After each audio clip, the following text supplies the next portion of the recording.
Welcome, race fans, to MaxSpeedTV as we get ready to bring you flag-to-flag coverage of tonight's SSCA Angelos Painting Truck Series race here at Dover. It is the logo says 200, but 150. But anyway, welcome my good friend Charles Smith in the booth. Welcome, Charles. Yeah, glad to be here. I'm excited to get some track action here and see if Miles the Monster will catch any of these trucks off guard. I'm pretty sure he will tonight. This is one tough track master here, as it is one of the only two concrete racing surfaces that we have on offer here on the iRacing simulation, or that NASCAR visits, as Bristol is the other one. But with that being said, what do you think will these guys feel anything different tonight, Charles, between the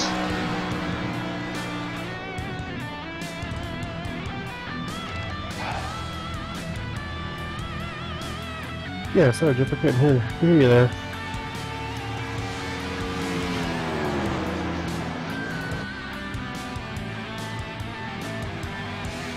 I think we may have lost Jeff. He's having some mic difficulties here. We'll try to sort this out.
Okay. Yeah, sorry about that, folks. Yeah, having some technical difficulties there, but hopefully it's subsided now, and we'll get back into this. But what I was saying, Charles, before that happened, was that from this, from them being used to driving on asphalt surfaces most of the time, coming to a concrete surface tonight, how much different do you think these guys will be feeling? Oh, you can definitely tell the difference. It's a lot more slicker on this concrete asphalt. Yes, that is. Let's take a look at the weather and see what it is out there tonight. 76 degrees, 84-degree temperature. So I think it'll be a pretty okay race. Oh yeah, I think we might see some sliding around a little bit later on these runs.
Can you hear me now?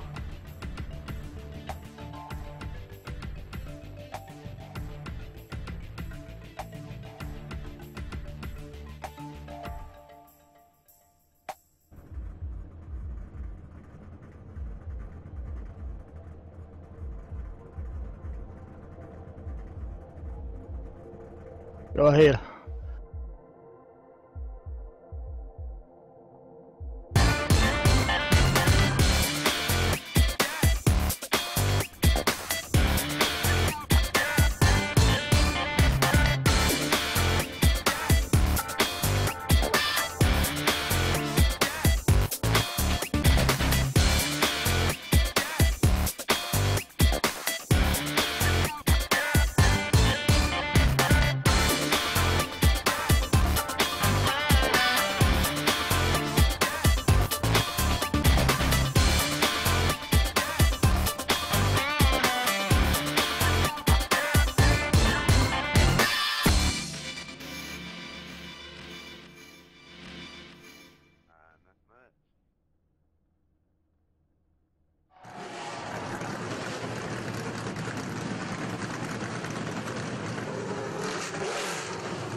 Alright, welcome back after the little brief delay there, folks. Hopefully the issues that we were having there at the beginning of the show here have subsided and we can get this underway. We're going to try our best here. Just really hasn't been a good night to start off for the MaxSpeedTV crew here that does this race, but we're going to try to get through it here and see what we can do.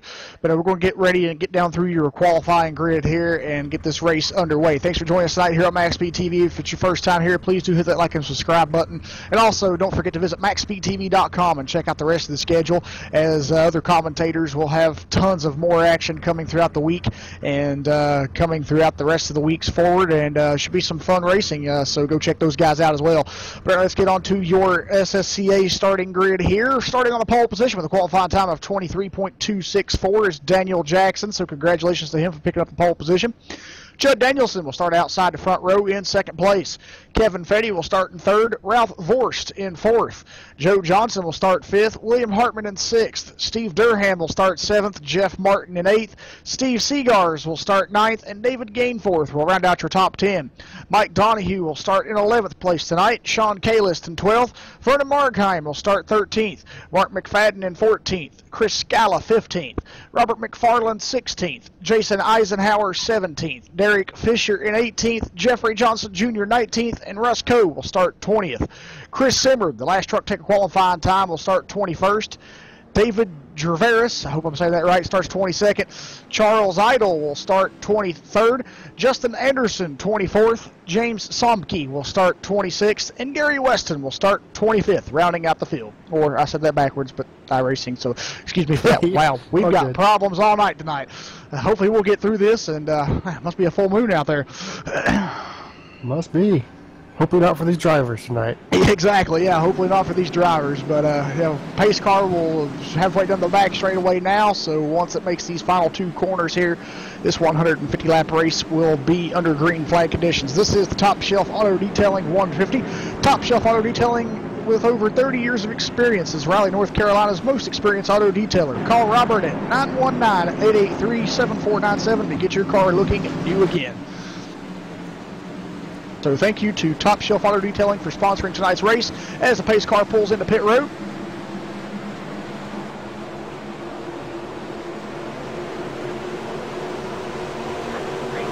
And there's the green flag. We're underway here at Dover for the Top Shelf Auto Detailing 150 for the SSCA Michael Angelo's Painting Truck Series. Yeah, Judd Danielson, good jump on that start. Yes, he was. Yep, Judd Danielson did indeed have a good run there on Daniel Jackson, but Daniel Jackson looking fight back hard coming off turn 2 there on the bottom. We'll see what these two can do as it's the first lap here, but Judd Danielson looking strong on that high side. Yeah, really good battle right now. So, you know, they've went around the track 1 lap side by side so far. They're still going. Exactly. Well, Charles, me and you have driven cars here on iRacing before, and lots of other drivers have. We know one particular thing about Dover here on iRacing and Dover in general.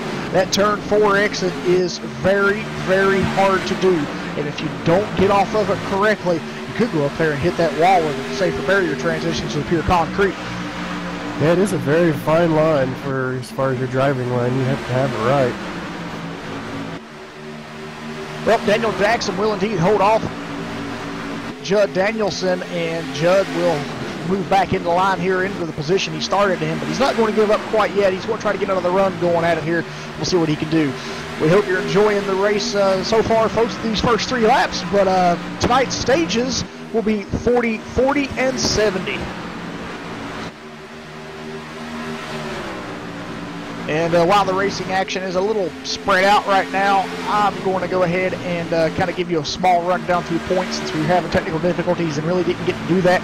Chris Simmerd coming into the race tonight, the point leader with 208 points. Steve Seegers is in second place with 178 points. Third place is Sean Kalis, 170 points. Fourth place is Judd Danielson with 165. Jeffrey Johnson Jr. is in fifth place with 157 points. Jeff Martin, sixth with 149 points. Joe Johnson, 7th with 139. Robert McFarland is 8th with 138.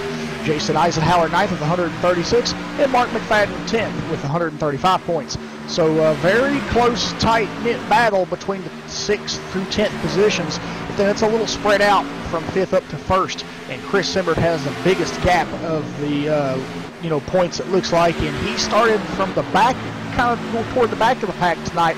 So Chris is going to have a lot of work cut out for him if he wants to get up and try to get a good top 3, top 5 finishing position tonight to try to keep that point lead strong.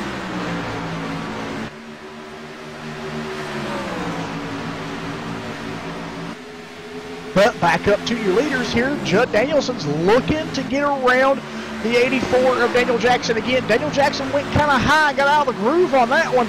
He's going to lose some momentum there, and wow, he's going to battle back. Yeah, I was going to say.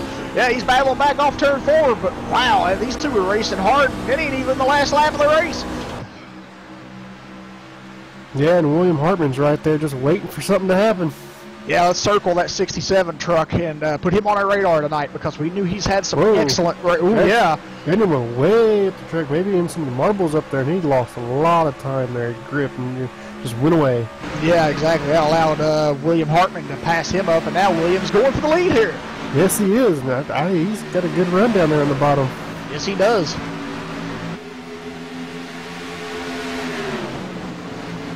Couldn't quite make it stick through 1 and 2. Let's see if he can do it through 3 and 4.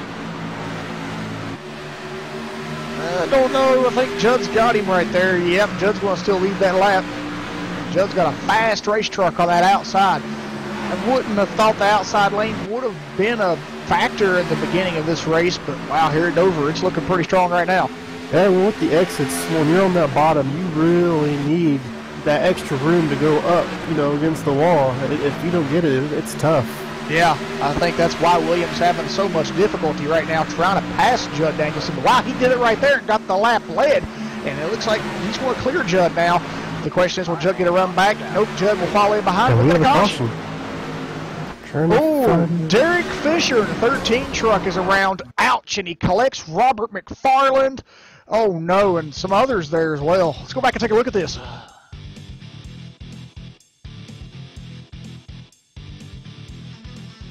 Now, here we are. He's coming into turn 3 here, and he's next to Jason Eisenhower in the 36 Sim Speed Shop Chevrolet. And I don't know exactly what happened. They're coming off turn 4 okay. Oh, looks like they both got a little loose coming off of turn 4. They made contact, and Derek Fisher got the worst of it. His truck hit the inside wall and bounced back up into traffic. Ouch. Yeah, it looks like the 36 of Jason Eisenhower. He got a little loose and kind of tail whipped him a little bit. Yeah. Might have been a little bit of net coating there as well. I'm not really too sure, but that wreck looked a little net coaty. To me, that looked... It didn't look like netcode there. Okay, well, maybe it's my connection. We did know that I had a little bit of a rough start getting in here tonight, so maybe that is a product on my end. So, but that's why we have a great guy in the booth here controlling the cameras for us tonight. I want to thank Michael D'Amico for doing all that work that he does, and we got an extra eye in the sky to maybe kind of help me through the night, as it seems like I am having a few issues here, but hopefully we will get through them and get this race in for you guys, and hope you're having a good time so far.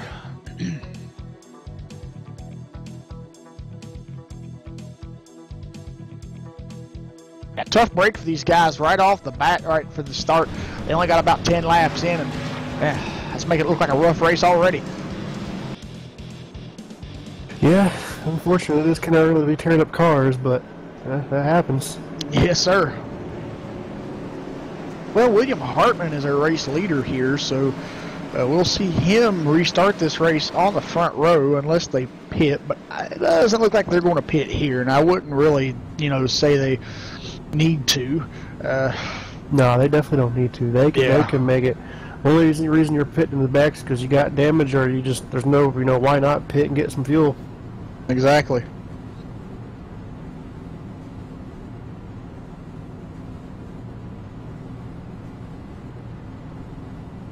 And it looks like Derek Fisher is taking his truck behind the wall.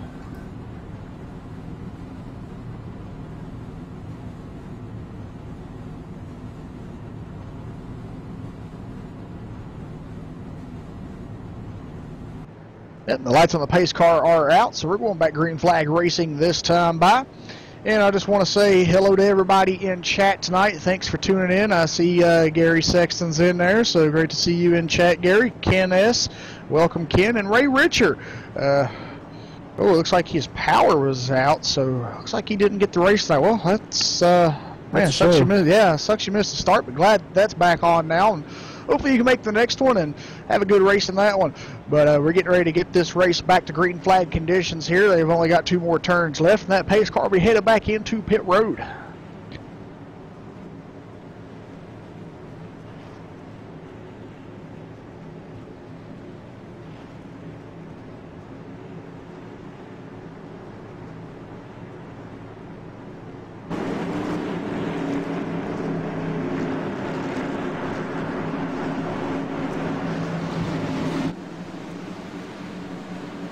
All right, pace car heads back into pit road. There's the green flag. We're back underway here at Dover for the Top Shelf Auto Detailing 150 at the first caution there. And these guys are back underway. Good restart for William Hartman there in the 67 truck. Yeah, he really got a good jump on Judd there.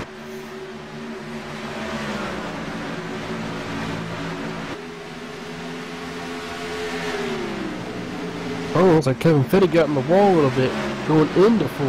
Yeah, he did. Oh. You lose a few out on that. And we got Joe Johnson underneath him right now looking. It's an old Joe kind of walked up the racetrack there a little bit. Looked like he kind of got tight underneath him. And wow, that was a good save to not make contact there. So Joe Johnson will fall back in line behind here and try it again. Steve Seeger's back here in the 26 truck. He's behind Joe Johnson here looking to add another position and get up through here. Mike Donahue running behind him in 9th position.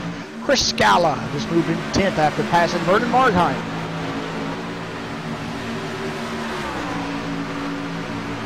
Ralph Forst, he's kind of fallen off the pace here a little bit. Could be by design though. He started 4th and he's back in 12th.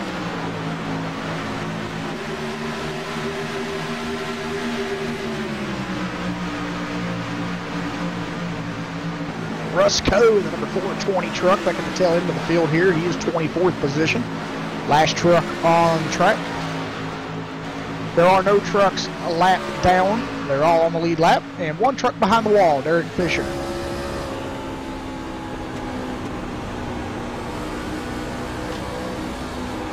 Yeah, William Hartman's just checked out on second. Yes, he has.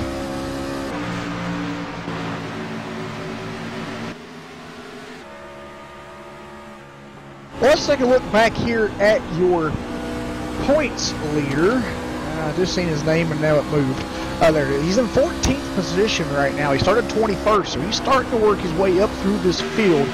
And I know he's coming up through here wanting to get up to the front and try to keep that point lead strong. But he's going to have his work cut out for him on the Monster Mile here tonight. And hopefully Miles the Monster doesn't, I guess you could say, have him for lunch. Or any of these drivers for that matter. But we know how tough and grueling and demanding this track can be. So that could happen at any time during this race tonight. 20 laps are complete of stage one. We got 20 laps to go here. And this race is 150 laps total, so plenty enough action racing left. We hope you're enjoying the race tonight so far. I believe we're just past halfway here on the first stage. Yes, we are.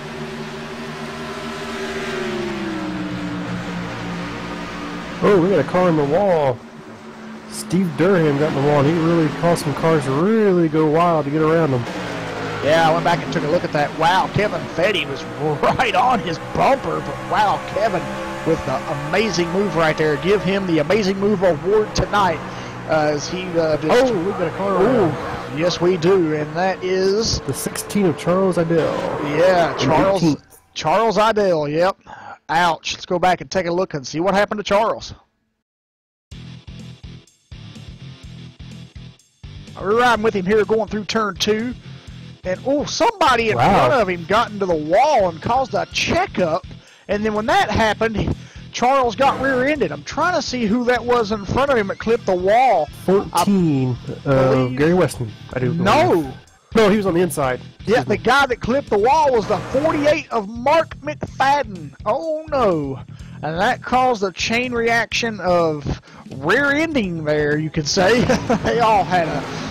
Yeah, somebody, I think it was 24, he didn't even check up. He just... Yeah, he did not check up at all. That was 24 of David Gervais. He just... wow. Let's take a look. Really hard to say how much time he really had, you know. Yeah, it is, and especially at this track. This is a fast-paced 1 mile track, so I mean, yeah, it could have been really tough for him to check up. But we see a lot of front-end damage on that 24 machine after that happened. So, man, tough break for these guys.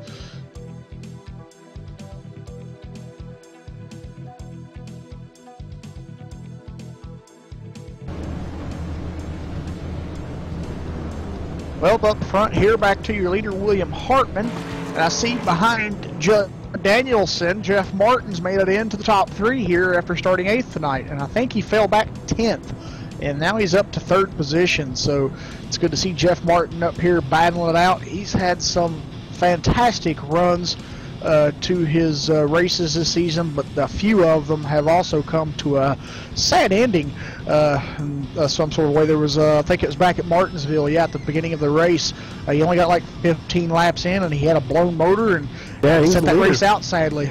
Yeah, he was. Yeah, he got taken out by some lap traffic, I do believe. And that's one thing you don't want to happen, especially on a short track like Martinsville, but that's the product of that track. But, man, that was a tough break for him, and so far out of this season, that was his worst race to date as the races that have been through so far. And hopefully tonight he can turn that bad luck around and get a good finish. Yeah, usually if he has a bad start, he usually finds his way to get up to the front near the end. Yes, he does.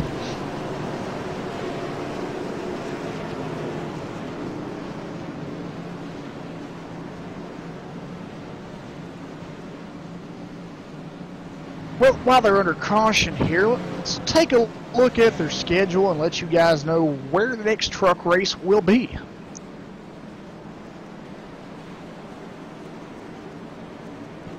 After tonight in Dover, the next truck race will be on April the 18th. Yes, April the 18th. and it will be at Kansas. So next week, April the 11th, these guys will be an off week for the trucks, as they will have the Challenger Series and the Cup Series going that week, but the trucks will be off, and they'll be back April the 18th at Kansas. And it looks like the admins did give David Gervais an EOL penalty, so I guess the admins did deem that, you know, he could have load up in time. Yes.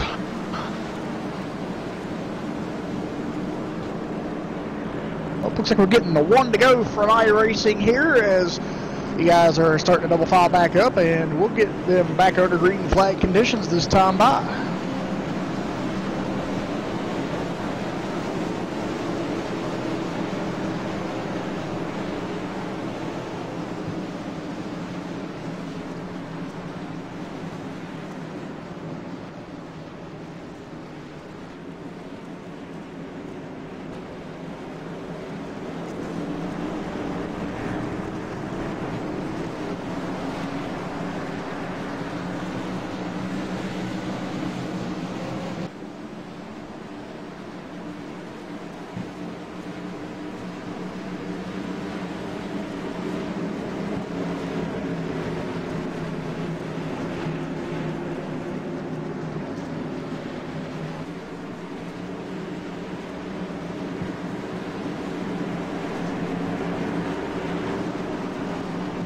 All right, pace cars back into pit road. There's the green flag. We're back underway here at Dover for the SSCA Michael Angelo's Painting Truck Series Top Shelf Auto Detailing 150. Wow, look at Jeff Martin diving that in there underneath Judd Danielson. Yeah, he did. He dove it down there, and Judd was like, I think I'm just going to get out of the way and let him go. Yeah, man, that was an amazing run he had on him, but that could have turned worse. And, man, he could have pushed up into him, but, man, those two did an excellent job keeping it off each other here. Looks like Daniel Jackson now trying to do the same, but he couldn't really get it stuck down there like Jeff did, and he's having a little bit of an issue right now. He's allowing Kevin Fetty to close up to him right now.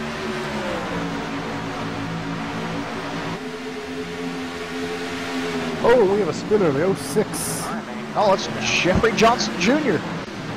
Big crash. Go back and take a look at this.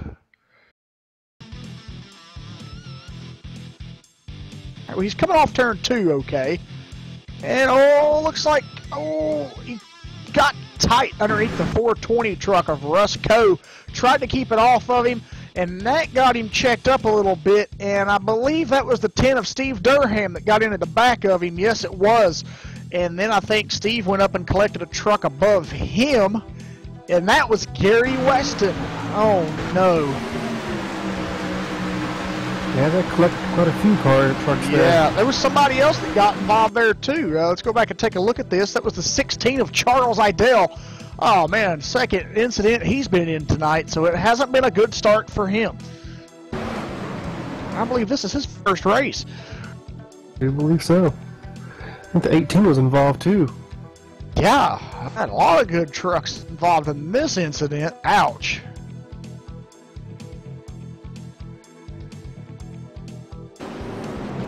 You say the 18? I don't think he was. I saw him get spinned. Or spun. Did he? Thought I did. Maybe it was a 16 I saw. I might have confused the numbers. I was going to say, the 18's up front. I don't know. Yeah, I think it was, it was a 16 of Charles. Yeah, I think it was 16 I saw. Yeah. I looked back, I think it was a 16. That's a tough break, though. There were still 4 or 5 trucks involved in that one, so, wow, tough break. Well, we've had a few cautions here in the beginning, folks. We're going to step away and take a quick break. We'll be right back.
Welcome back, folks. After the little break there we had, welcome back to the SSCA Michelangelo's Painting Truck Series here from MaxSpeedTV. And the lights on the pace car are out, so we're getting ready to get back to green flag racing action here. And it looks like there's less than 10 laps to go before the end of Stage 1. So we'll crown the Stage 1 winner here and talk in with him once that happens. And we'll get Stage 2 ready here in a few laps. But right now we got to restart to get through here, so get them going this time, Charles. All right, 10-4.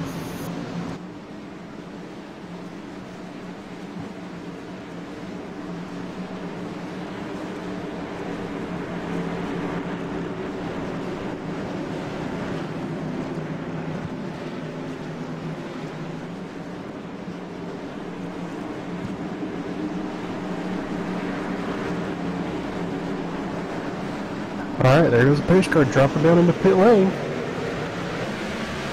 And green flag, we're back underway here at Dover for the Top Shelf Auto Details 150. Yep, that was a good restart there from the 67 truck of William Hartman. I tell you, Charles, I think he just got this down to a science right now. He just looks strong on these restarts. Yeah, the leaders are just on all of them so far. Have really been able to get good jumps. Yes, they have.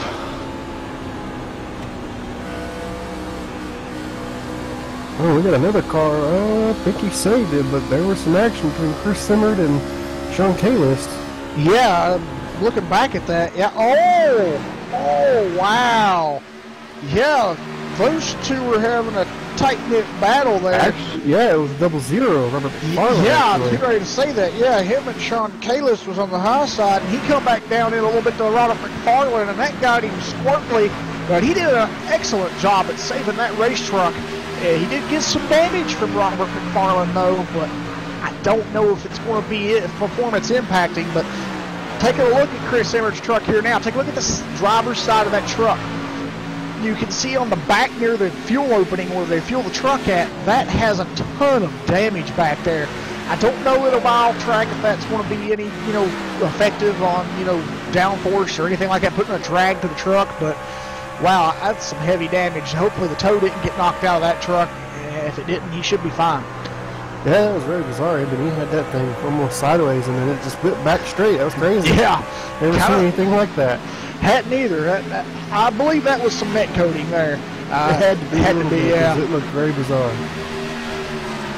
It's kind of like Mark McFadden's vehicle in one of the SSCA races there. I don't know if it's the trucks or Challenger Series, but I can remember that happening. He hit the wall at Daytona, and his front tires come up through the hood of his vehicle. So, I mean, if that ain't net coating, I don't know what you'd call it, but that was just bizarre, too. So, yeah, lately here on iRacing, folks, we've seen some bizarre incidents that, really wouldn't you think could happen, but it is virtual, and anything is possible in the virtual world of, floating vehicles. I've seen it before on a broadcast where it kind of looked like the truck was floating maybe an inch off the ground, or it didn't really look like the tires were contacting the track. And I've seen hoods missing before, like the hood just flies off sometimes, and it just looks bizarre. But then the hood pops right back on sometimes. So weird net coating issues with iRacing, but hey, you gotta love them. All right, back up front to our race leader here, William Hartman. He does have a 1 second lead over the 15 truck of Jeff Martin. Jeff Martin battling the 17 truck of Judd Danielson right now, and that is it was a close-knit battle between them, but Jeff Martin starting to kind of get some distance on Judd now. And, yeah, that was the white flag for the stage right there. Yes, it was. Yep, coming around here, looks like William Hartman will take the checkered flag. He's got 2 more turns.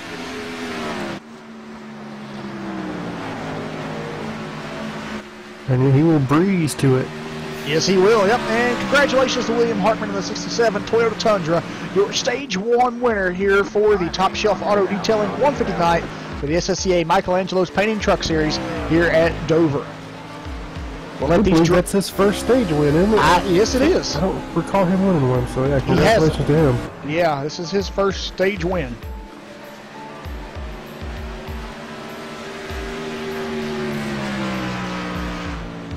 But we'll let these guys get through their pit stop cycles here, and we'll get a word in for Stage 1 winner William Hartman, if he is in TeamSpeak. I know there's a few of these drivers over here that don't pop into TeamSpeak on a regular basis.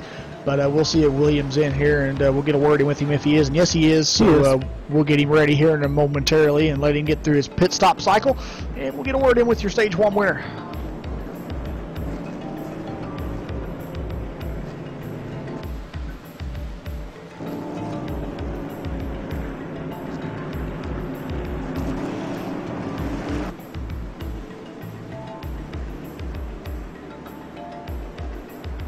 Ride along with William Hartman down pit road and see a pit stop in action.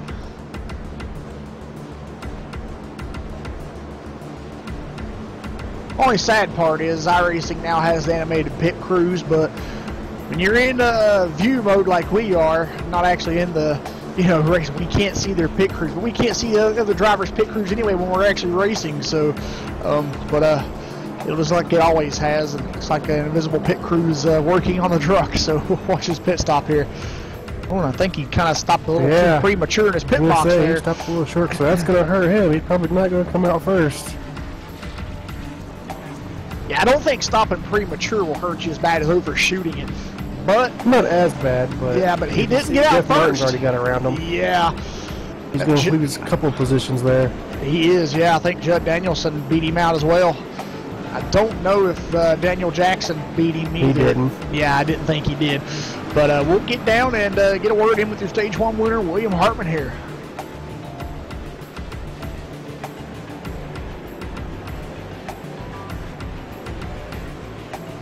To go into neutral every William time. Hartman, you got a copy? Yes, sir. How you doing tonight? Oh, I'm doing great. Well, tell us how you're doing after acquiring the Stage 1 win. Oh, well, it was a pretty good start to the night, that's for sure. I think we got a really fast TRD Toyota Tundra, and really excited about the rest of this race. I feel like the start was going to be the roughest for me. I didn't get the best starting spot, so the fact we were able to work our way to the front so quick, I think will bode well. Yeah, you've really showed that you was able to get up to the front there. And when you were up front leading the race, you were getting really good restarts there on those caution flag restarts. But kind of tell us about that, having these cautions in the first stint of the stage. I wasn't really expecting that many. Yeah, I think it'll start to string out a little bit here. I would really prefer we go green for long stints. I think that's when our truck's the best. But yeah, it was a little bit of an interesting start. But like I said, I think we'll have some more green flag stretches here and run this race through a little more green. Well, hopefully you will, and if not, though, oh well. I mean, we know cautions breed cautions, but knock on wood, hopefully that doesn't happen. But with this being a concrete track, and most of the tracks that stock cars or any racing runs on is asphalt tracks, what's the track, conditions for you like tonight so far running these first 40 laps? I feel like it's actually pretty good out here. Just enough grip to have some pace in the truck, but one of the best things about this place is the fall off that you see. So you really start to see the guys who can save a little tire in the beginning of the run and stretch that out later in the run. It's one of my favorite parts of this track. So, but otherwise, track conditions really good tonight. Able to lay down some fast laps, that's for sure. Awesome. All right, William, well, congratulations on your Stage 1 win, and good luck in the rest of the race. Hope we'll talk to you later on. All right, thanks, gentlemen.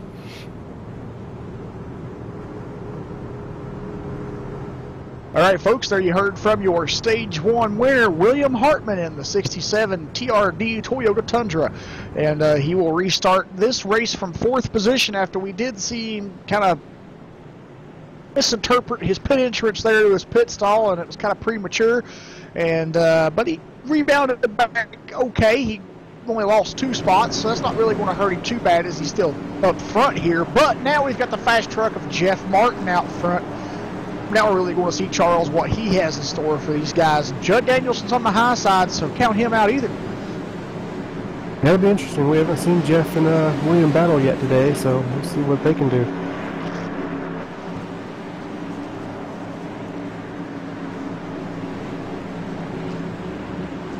All right, pace car turns back into pit road. There's the green flag. We're back underway here at Dover for the Top Shelf Auto Detailing 150.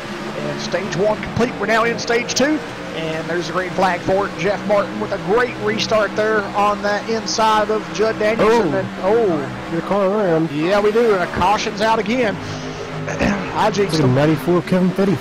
Yeah, Vernon Markham is diving it in there on Kevin Fetty, and it looks like Kevin maybe tried to close the door on him there. We'll go back and take a look at this. I'm not really too sure about that. Just kind of what it looked at that angle of that camera view there, but let's ride on board with Vernon Markham here and kind of get a better look at things and see what actually happened. We'll ride along with him here at the start-finish line. Going into turn 1 here. And, ooh, yeah. What's your thoughts on that, Charles? Me, it kind of looks like Kevin Fetty tried to come down and close the door on him, and he had his nose in there. It looked like he thought he was clear, and he wasn't. Yeah.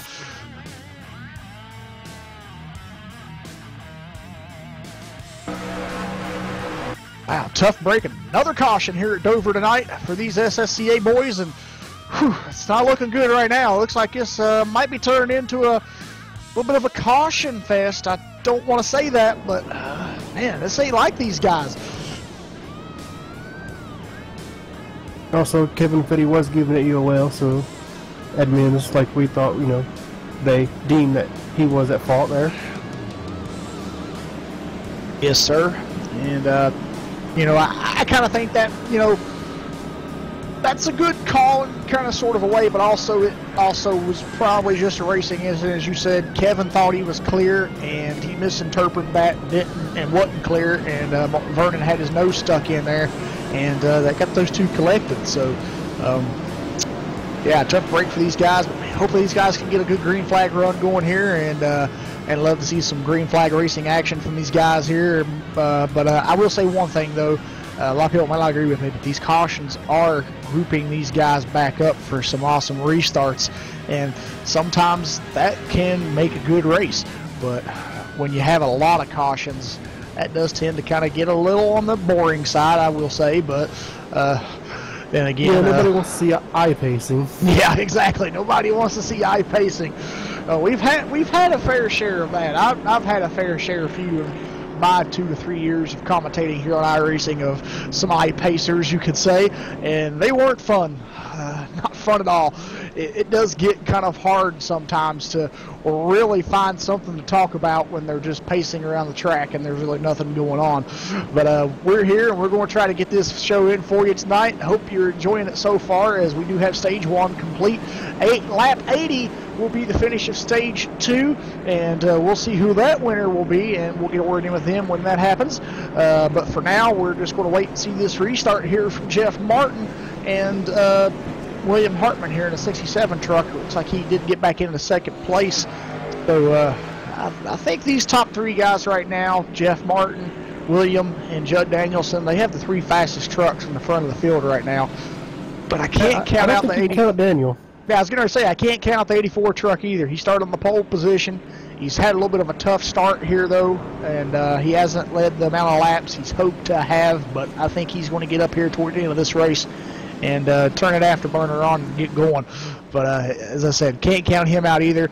And it looks like, is that Steve Seeger's there in 5th? Yes, it is. Steve's in 5th here, and he started 9th tonight. So, yeah, he's looming around there. You know, he's what, 2nd in points? You can't count him out. Exactly. No, you can't. We know that he's wanting to attain more points on the point leader, Chris Simmerd, and it's showing good sign for Steve right now, because Chris Simmerd is back in 15th position.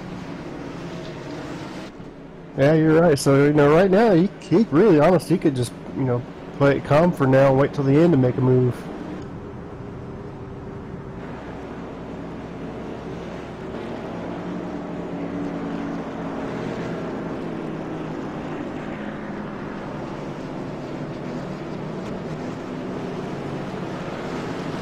Alright, looks like the pace lights out on the pace car lights are out. So next time around, they will be going green. And get them going for us.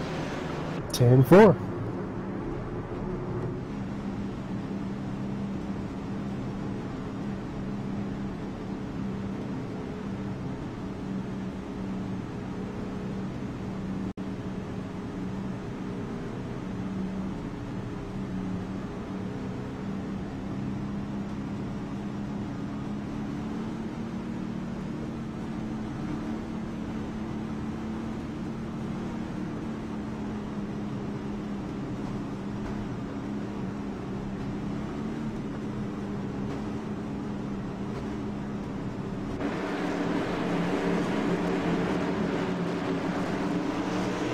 Alright, there goes the pace car dropping down the pit road and green flag. We're back underway here at Dover for the Top Shelf Auto Details 150. Yeah, Jeff Martin didn't waste any time at all on that restart. He got a great jump on these drivers. Wow, look at William Hartman there getting a run on the outside. And the admins deemed that Jeff Martin has jumped the start. Yes, they have. They did black flag Jeff Martin, so ouch. What a bummer there to make that mistake of jumping the restart. And that was not good. That's going to cost him dearly. And William Hartman in this mishap, I guess you could say, will retake the lead here in the 67 truck. So wasn't good for Jeff Martin, but it's good that William Hartman seen that because he's like, ooh, I'm back in the lead now. Now, he was coming, though. He was coming before we noticed that. He was coming. Yeah. Probably would have had something for him anyways. He was, yeah. That is a heartbreaker for Jeff Martin there. It is. I kind of feel his pain. I've jumped a few restarts in my days of iRacing, and it's not fun.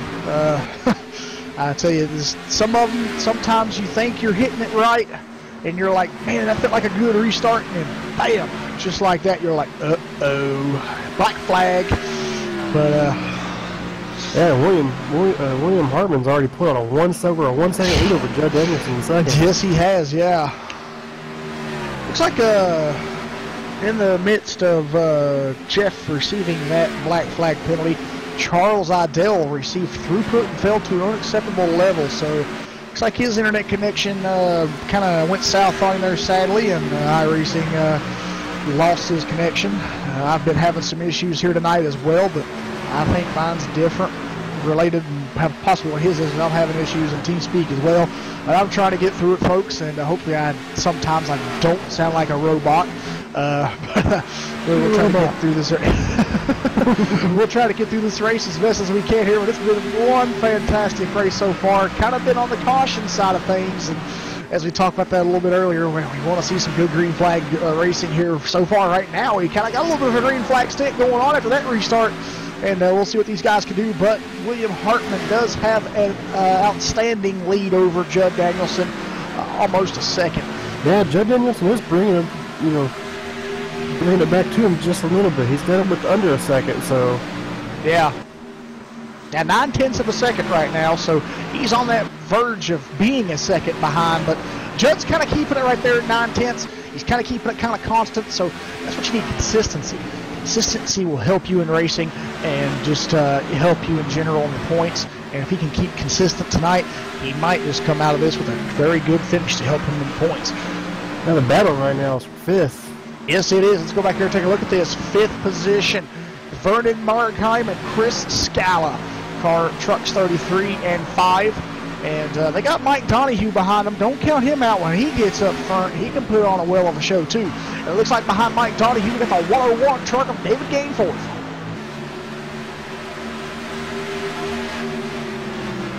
Yeah, Chris Scala was looking underneath there.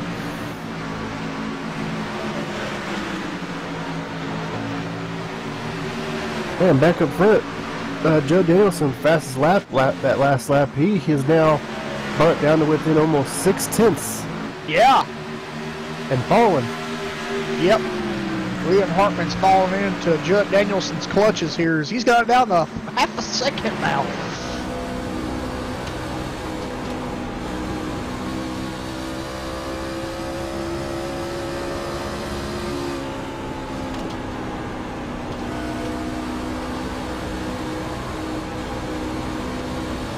Either William Hartman got those tires angry at him, or he's just backing off to try to conserve, or Judd Danielson's found a groove.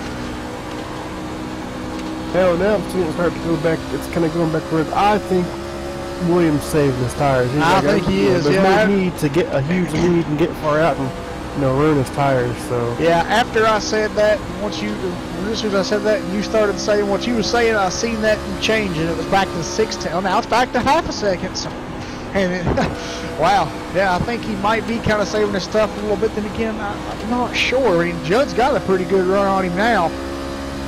And the only way we'll know for sure is if Judd will catch up to him and pass him. Then we know. Yeah, then we know. Yeah. I think William might be just playing the strategic factor here, kind of saving his stuff a little bit. You know, these guys only have 5 sets of tires, but 450 lap race at Dover, 5 sets is plenty enough tires.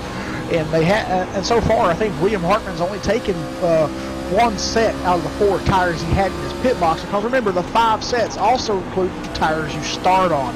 So they technically only have 4 tires in their pit stalls. But most drivers have now used that first set of tires, so now they only have 3 sets remaining. So the question is, they will possibly put a set of tires on at the end of stage 2. That means they'll have 2 sets of tires left. Do we see the drivers use those tires if another caution comes out after stage 2? I'm pretty sure there's a possibility we may see that. Oh yeah, and you know, depending on how quick the caution is, you know, there could be multiple strategies. One person can take their tires now, one can take them later. Could be.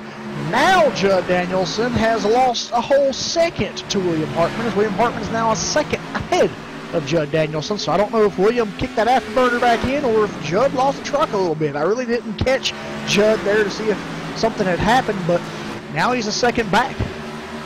William did get around lap traffic fairly easy, and it looked like I think Judd didn't quite get it as easy, kind of caught him in a worse spot that kind of took him a little longer to get around him. And we see Daniel Jackson, the pole sitter. He's running in 4th place right now, and he's about 2 seconds off the pace of 3rd, Steve Seegers.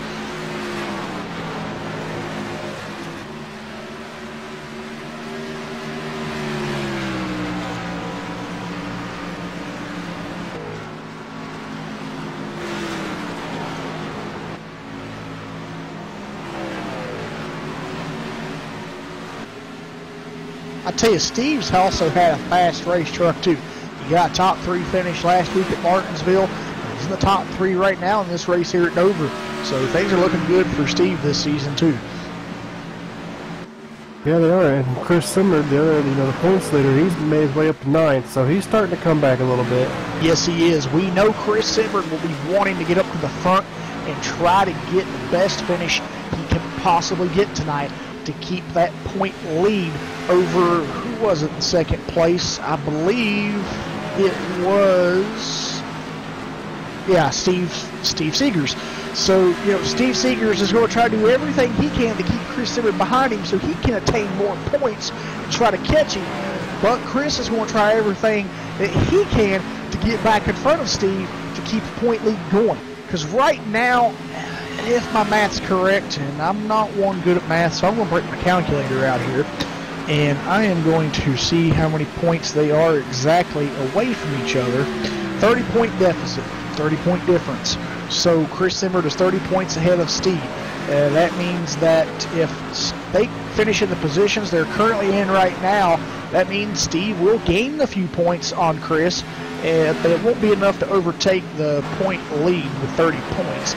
If they finish where they are now. But it's going to make it one interesting race going into next week, or not next week, but a few weeks from now at Kansas. Assure you that. So we'll see how that plays out throughout this race. We're coming 10 laps to go here, well, 9 laps to go when he comes back around the line here for William Hartman in stage 2 here, and we'll get the final stage for you here shortly. Also, you got to remember with just chase racing, you got to remember the wind is more important. So even if Steve passed him on points, it really doesn't matter unless he gets a win. Exactly. Well, right now we're back up front here on your race leader. He has a 1.3 second lead over Judd Danielson. That's William Hartman. And William Hartman has just had one fast race truck out here tonight, Charles, and he's still looking strong. Oh, yeah. Another thing I want to note, Jeff Martin, who had that penalty earlier for jumping the start, he fell a lap down and was not the lucky dog. He has raced his way back to be the lucky dog. Yeah, that's amazing for Jeff Martin to be able to accomplish that after having that jump restart penalty. And if a caution would happen to fall his way, well, a caution will fall his way here in a minute. And he should get back on the lead lap. So yeah, he's praying right now. Rusco is about a straightaway away from the leaders from going a lap down. So he's praying that Rusco does not go a lap down. Well, right now, as fast as William Hartman's truck's being, and There's still 6 laps to go in this stage. It's a possibility Russ Coe could go a lap down. It's going to be close. Will that, in fact, be close? Well, we see Russ Coe trying to get around the 14 truck here. He is 2 laps down. That's Gary Weston.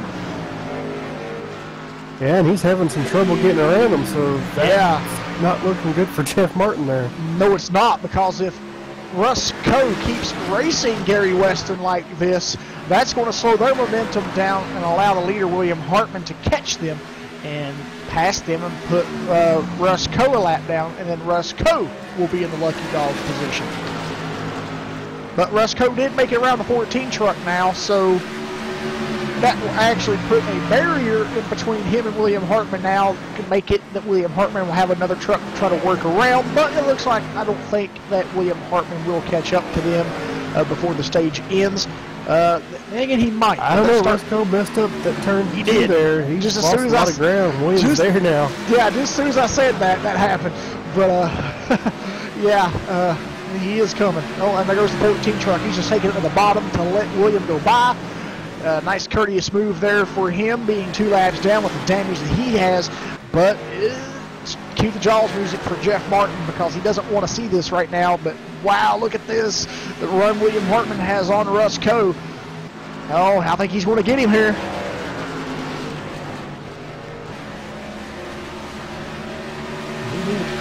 He did. So Russ Coe, no fighting it. Yep. So Russ Coe now goes a lap down and knocks Jeff Martin out of that lucky dog position. All right, getting ready to come the white flag. 2 more turns here for the white flag for stage 2.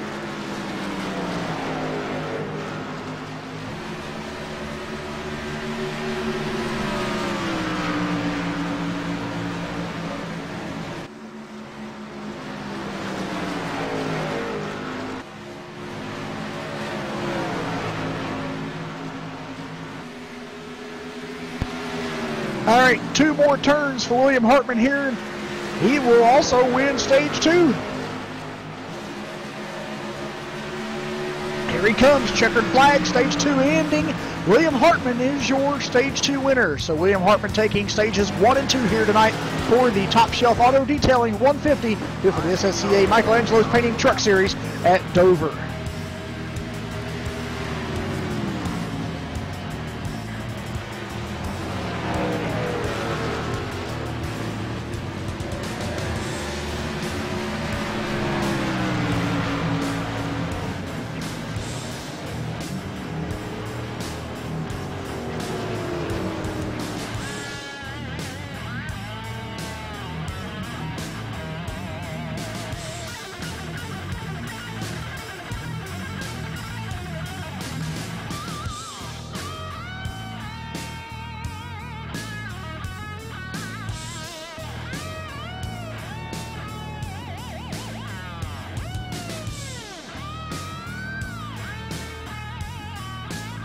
Well, now, Charles, I think we'll see these guys welcoming a new set of tires here, and we'll see. Let's keep an eye on William Hartman here. Hopefully he doesn't mess up his pit entrance this time to his pit stall here, and we'll have a good off of pit road here, and we'll kind of watch here again and see how it goes.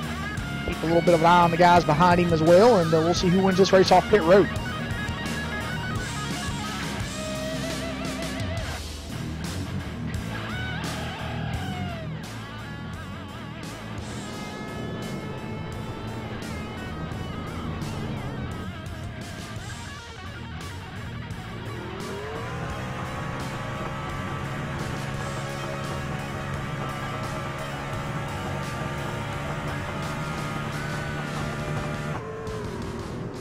Well, I don't think it was William Hartman.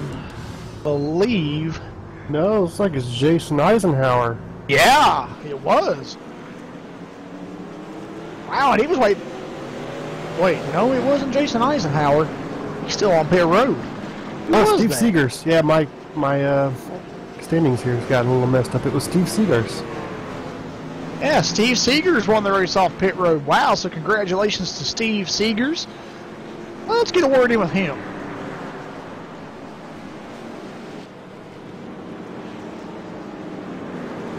TeamSpeak. Don't think he is.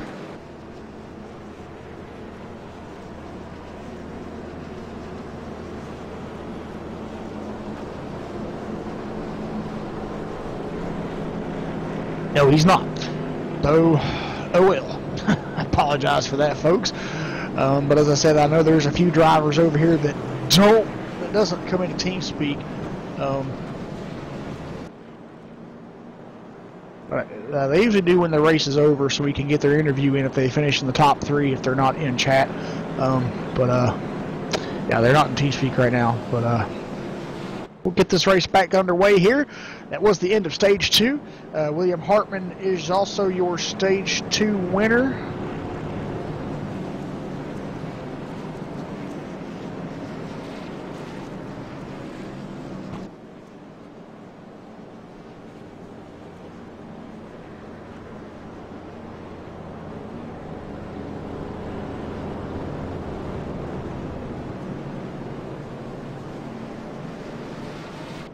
See if we can get a word in with Chris Scala. Chris Scala, you got a copy? Yes, sir. Well, Chris, you started 15th tonight. You're up in the top 5 run as a restarting this race. Well, you are pitting now. I was going to ask you how your restart was going to go, but I see you're pitting. But so far, how's your racing been out there for you? I've had a blast out here, dude. A lot of clean racing going on. Obviously, didn't have the best qualifying run for the Fred J. Moyer Plumbing Toyota, but crew chief's working on some strategy here, and yeah, I'm looking forward to hopefully this race going green the rest of the way.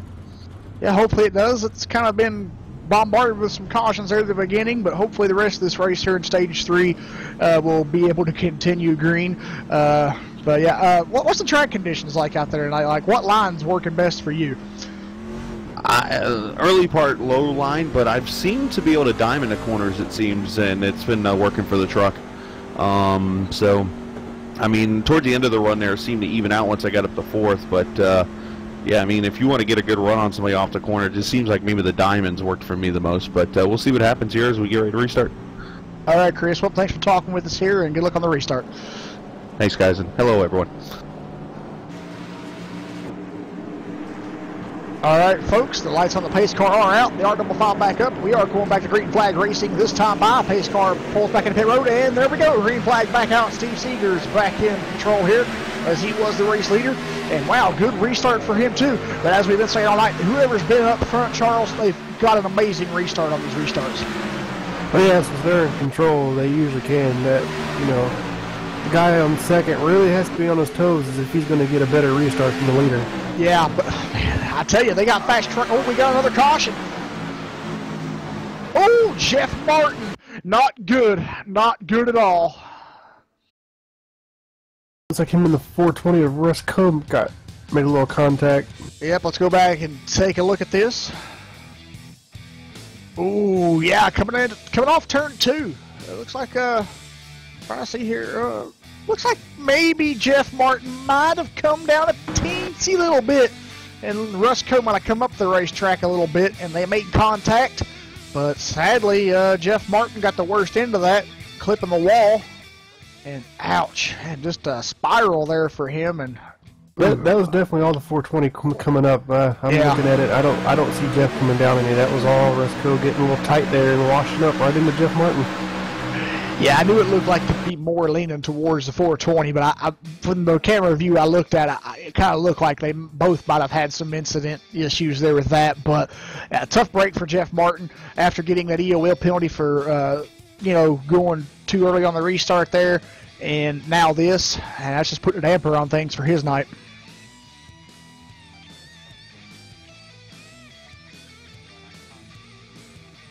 Well, folks, we are going to step away here real quick and take another quick break. We'll be right back.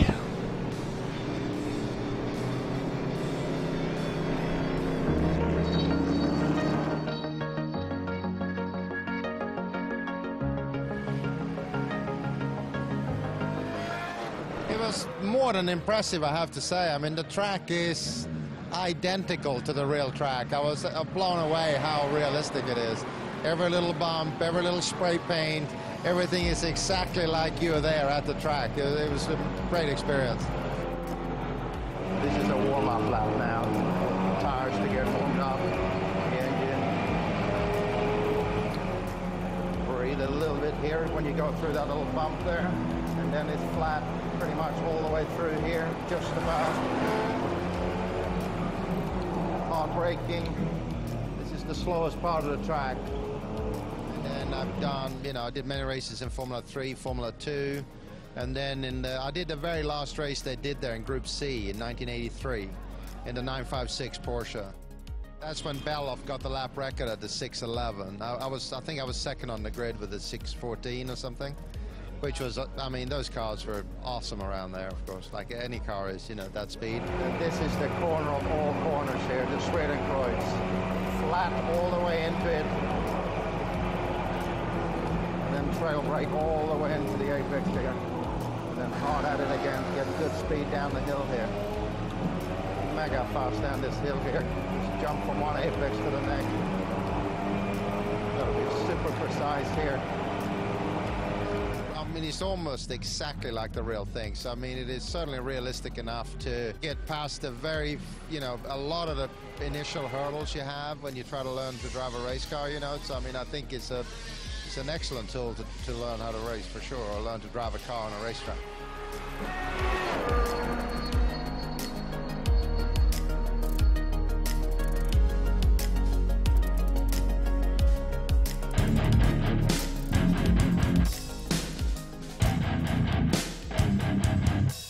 Welcome back, folks, here at MaxSpeedTV for its coverage of the Top Shelf Auto Detailing 150 for the SSCA ANGELOS Truck Series. If you're just joining us here on MaxSpeedTV, welcome. If it's your first time here, please do hit that like and subscribe button. And for any of returning viewers, please always remember to go check out MaxSpeedTV.com for the full schedule of broadcasts each and every week. Also, if you're SSCA racing fan, go check out SSCARacing.com for schedule and points.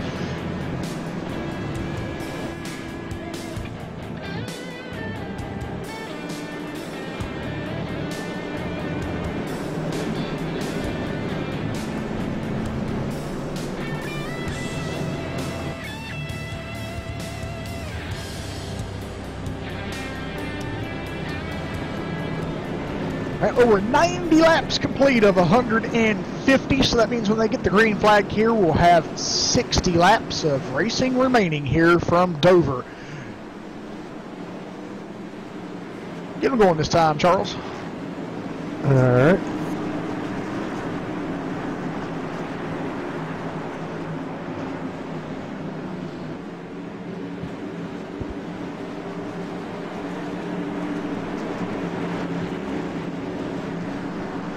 Alright, there drops the pace car down the pit road. And green flag, we're back underway here at Dover for the Top Shelf Auto Details 150. Yeah, to me, Charles, it kind of looked like there that maybe Steve Seegers is holding those guys up a little bit on that restart. He definitely crash! Oh no, Steve Seegars and that. Oh no, William Hartman involved. He flipped. Oh, let's go back and take a look at this and see what happened. Man, this looks like Talladega.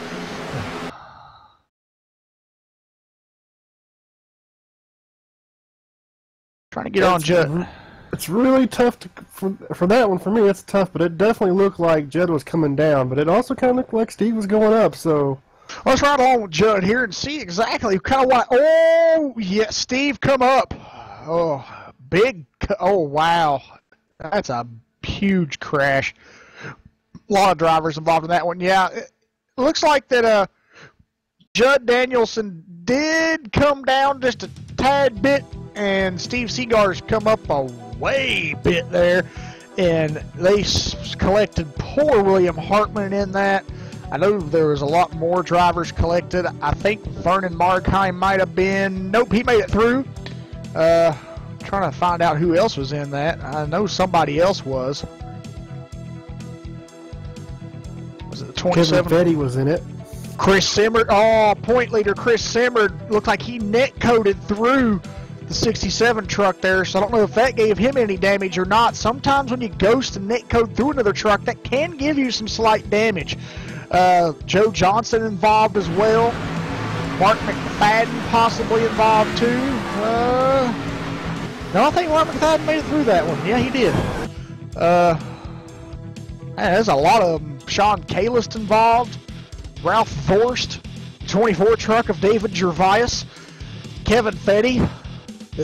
Wow. I think Farland make it through that. Nope, he hit Kevin Fetty when he come back down the racetrack. Ouch. Wow, man, there's like 10, 12 trucks involved in this one. Wow. And if there's any damage on the points that are Chris Simmert, I don't see it. It'll be very small because I don't see any right now. At least on the front. I don't see on the front. I don't see the back right now. Well, the good thing is he got X's off of that. I don't know if they've got an X limit over here tonight or not. Let's take a look. No, there isn't no X limit over here tonight, so there aren't no incident limits, so he's good on that. But it did give him, so that's okay. It didn't give him any damage. He should be good. And that is a good thing that he glitched, ghosted, or netcoded, whichever way you want to call it, through that truck, because if he wouldn't have, that would have been detrimental to his night. And now he's in a good position here to get a good points paying position, as the guy behind him in points, Steve Seegers, is now sitting on pit road damage. So you never know. Just like that, things can get completely completely turned around. Exactly. Yes, they can. I mean, wow. I just don't know what to say. This has been one weird, caution-filled night of just some crazy incidents, and that one right there, as of right now, takes the cake for craziness. Wow. Just, these guys are really going at it tonight, tooth and nail. Wow, these truck guys over here, they got some guts sometimes when they really, try to dive it in there on drivers, or, I don't know if it's really a spectating issue, like with a spotter in game. I mean, because we've seen a couple incidents like that already tonight, Charles, where they've looked like they thought they were clear and they come up or come down on somebody and cause an incident like that. Yeah, we have seen it a few times. I don't know. Hopefully it all gets played out now, and we'll get this race finished here for you guys tonight. The lights on the pace car are back out, so we are going back green flag racing with about 55 laps to go. Yeah, 55. So hopefully these guys can get this going here for the final 55 laps. Yeah, let's see, we got just 14 cars on the lead lap now. Yeah, wow. Started out with 25 trucks.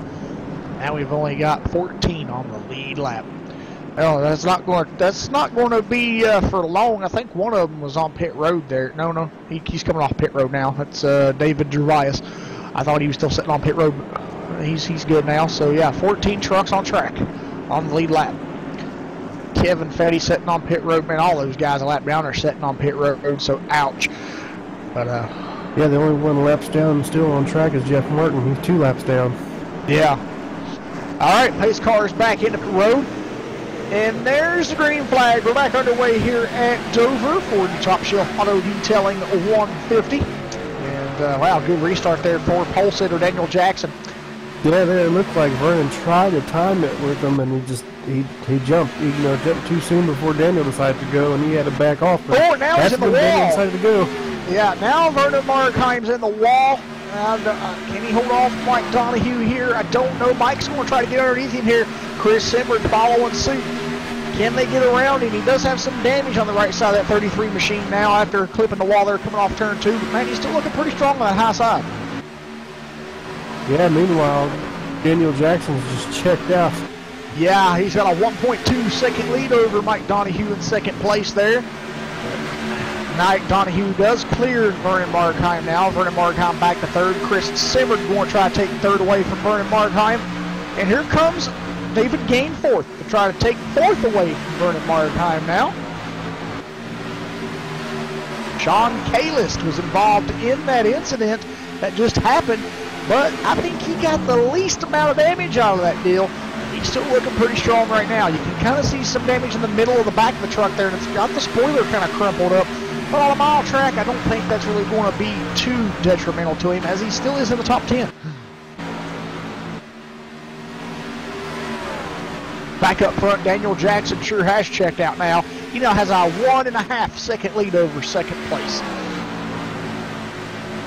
And I just want to let you guys know, tough break for both 1 and 2 stage winners tonight. William Hartman, he took his truck behind the wall after that incident. So, man, tough break for William tonight. Heartbreak Hotel.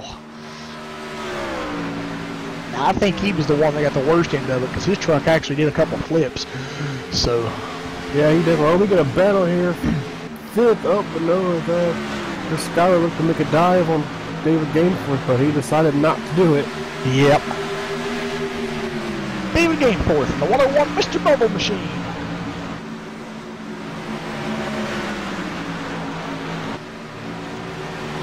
That's David's iconic paint scheme there, Mr. Bubble. I've raced with him a few times and broadcasted some races with him, so I know that truck anywhere.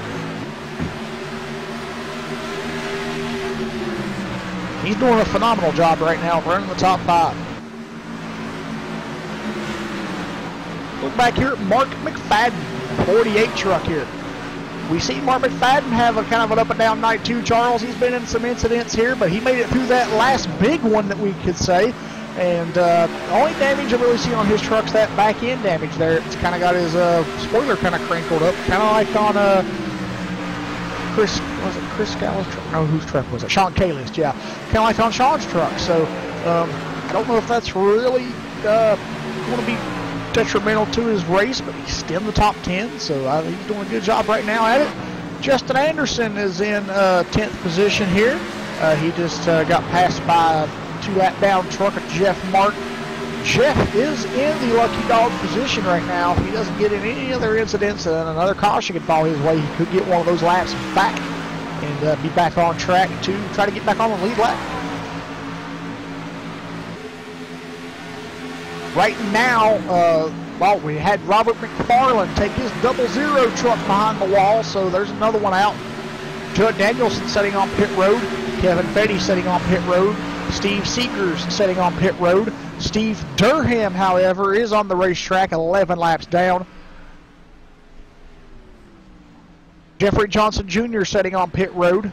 And these drivers are out of the race, I believe, is William Hartman, Robert McFarland, Gary Weston, Charles Idell, and Derek Fisher. Those guys are out of the race. 14 trucks on the lead lap. About 16 trucks on the track altogether. Out of 25 that started the race. We did have one driver that did not start the race, and that was James Somke. Good battle for fourth right now. Chris Scala was trying to make a move on Vernon for fourth, and it looks like now David Gainforth is going to try to make a move on Chris Scala. Yeah, he is. But that ain't really going to play around too much right now, as Chris Scala will get back in line here and keep David Gainforth at bay for now. Now we see Sean Kalis behind David Gainforth now, kind of closing up a little bit, maybe looking to pass soon. So, wow, this is a great group of trucks here racing for 4th, 5th, 6th, and 7th positions. Back up front, though, to your race leader, Daniel Jackson. He has a 1-second lead over Mike Donahue in 2nd place. The biggest mover in this race so far, I want to say, yeah, it's Chris Simmer. He started 21st, and he's in 3rd position. So he's picked up 19 spots. Yeah, so... Yeah, right now he's the fastest truck on the course. Yes, he is. Justin Anderson started 24th, and he's up to 10th. Russ Coe still on the racetrack here. He's got a pretty good race truck out there. He's kind of missed most of the action tonight. He's been in a few scrapes, but he's so far been okay after that. He's running 11th place right now after starting 20th. David Gervais, he was in that last incident, but he didn't get the most of it. But his truck does have some heavy damage on the front and rear end, but he is still running on the lead lap in 12th position. Joe Johnson started 5th, running in 13th. And Ralph Vorst started 4th, running in 14th. Last truck on the lead lap. He was in that big crash as well. Chris Scala all but cleared Vernon right there. But yeah. Just couldn't quite get it done. Oh, man, that looked a little hairy right there. Vernon getting to the wall, and I think he was okay. I don't think he got into the wall. He might have, because he just... Might have. Chris Scala finally just drove right by him there, but he's going to come back on the inside of him. Wow, yeah, amazing run there on the inside of Chris Scala for Vernon Markheim. He's trying to get back around in here. David Gainforth racing here too with these guys. Wow, David just closed right up onto the back bumper of the 33 truck there. And no game there. Vernon says, I'm going to back off a little bit, but looks like David Gainforth is saying, nope, I'm going to try to get around you now.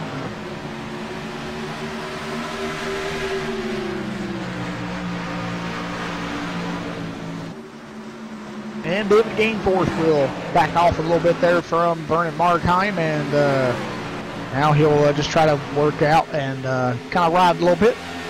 Try to get that again later. But back up front, we have Mike Donahue closing the gap up on Daniel Jackson. He's now down to 7/10. Yeah, he's been the fastest truck for the last few laps. He's really gaining.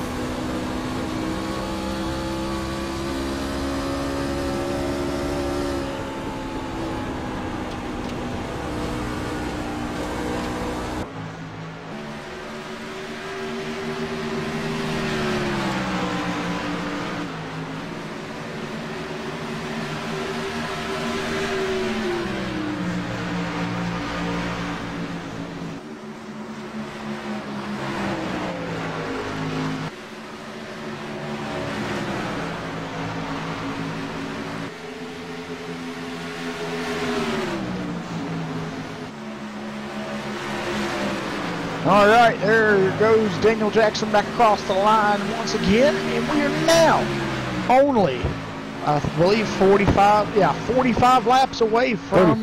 35, yeah. I'm off. Excuse me, folks. Yeah, 35 laps away from the finish of this race. 35 laps to go here. I don't know where I was getting 45 from. That was 10 laps ago. Oh, David Gainforth will finally clear Vernon Markheim. They were battling for forever. Yes, they were. Wow.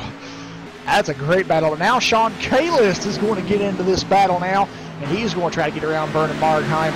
But look here. Jason Eisenhower is back here behind these guys, and he's, I think right now, he's probably one of the cleanest trucks out here.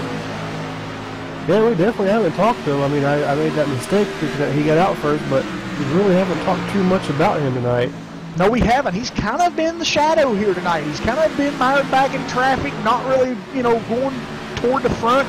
But with all these incidents happening, that's put him in a good spot to be in the top 10 here. And now he's got all of his trucks saved, and he hasn't been in any of those incidents. And now he's looking to get up here and start racing with these guys with a good, clean race truck. But now that I say that, I'm kind of looking at his truck here, and it looks like on the back there, if you can kind of look, get on that chase view, kind of looks like you see a little ripple in his spoiler there. It kind of looks like on the right side there, it kind of looks like it kind of turns a little bit there on Jason Eisenhower's truck. I am seeing kind of like a little bit of a tire, it ain't tire rub, it's more like a dent, like a dirty spot there on that right rear. Somebody's got into him a tad bit, but it ain't nothing to hurt him, and his truck's the cleanest right now, I believe. Also, leaders are coming up the lap traffic and just put Ralph Vorst a lap down, so now there's only 13 trucks. Yes, sir. Lap, and I do believe he's passing Joe Johnson right now to make 12 cars. Oh, Johnson fall back. Yeah. Wow. Joe Johnson says, no, sir, I do not want to go a lap down. And that has allowed Mike Donahue to push right up on the bumper bit. Yeah, that is not what Daniel Jackson wanted to see right there. I bet he's a little steamed right now. He's like, I didn't want you to race me like that. Now Mike Donahue caught up to me.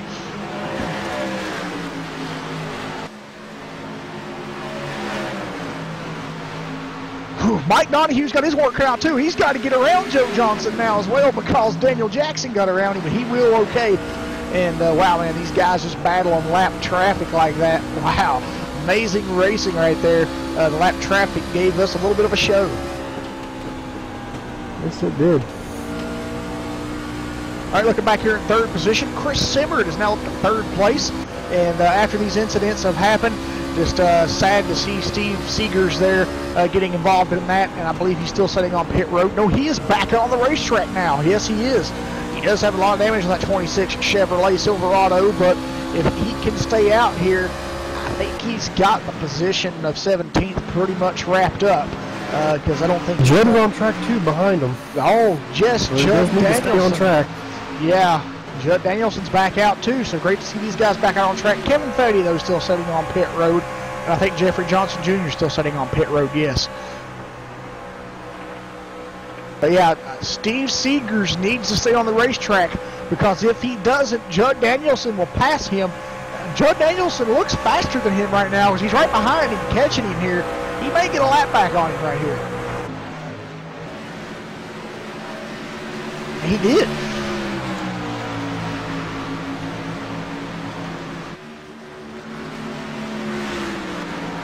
Ooh, Daniel Jackson got tied, almost got in the wall. That's allowed Mike Donahue once again to just come right back up to his bumper.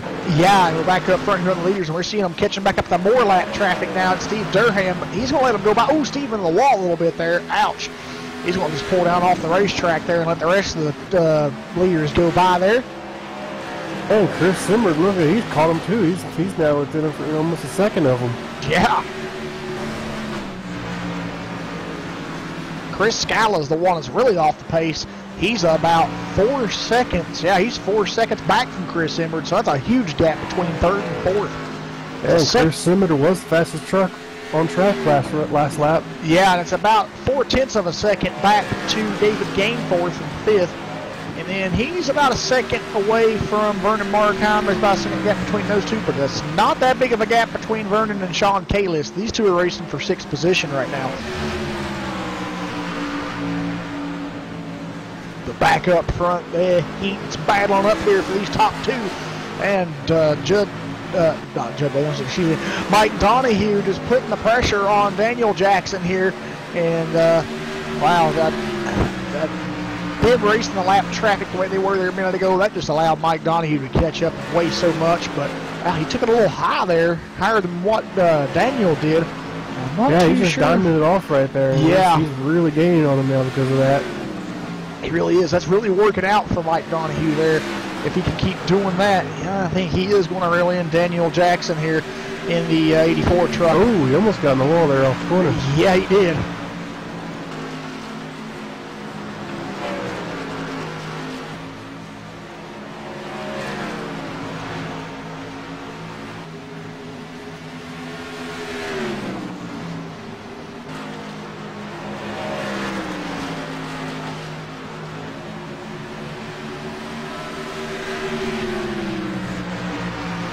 All right, folks, just 20 laps to go here from Dover for the Top Shelf Auto Detailing 150.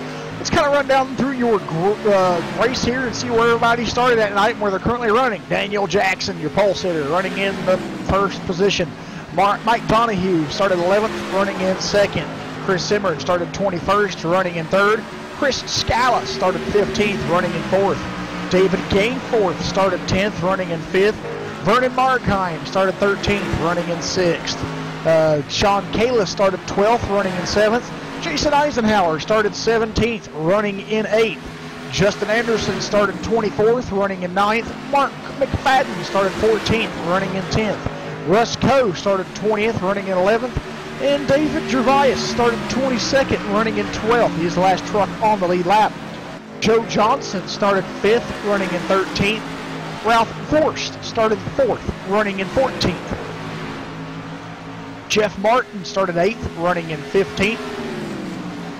Steve Durham started 7th, running in 16th.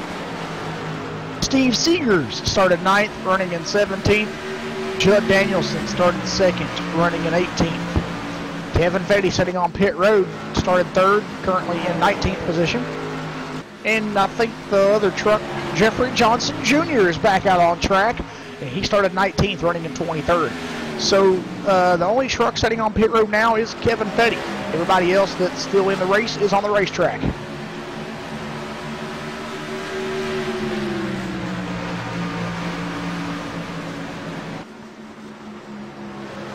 And our leaders once again are coming to some more lap traffic, and these guys are going to be fighting to stay on the lead lap. And they're fighting for 11th. Yes, sir. And one other thing I've noticed too, all of our top 10 starters are no longer running in the top 10 except for the pole sitter, Daniel Jackson, who's leading this race. That is interesting.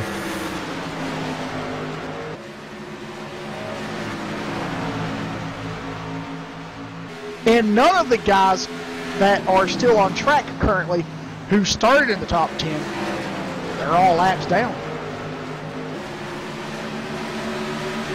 Oh, a little bit of a bobble there from Daniel Jackson. He clipped the wall. Mike Donahue going to get around him and take the lead.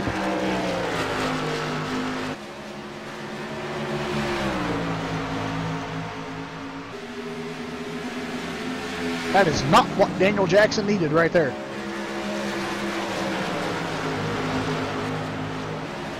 Well, but it's definitely what Chris Zimmer would like to see. Yes, it was, because it allowed him to catch up to them too a little bit.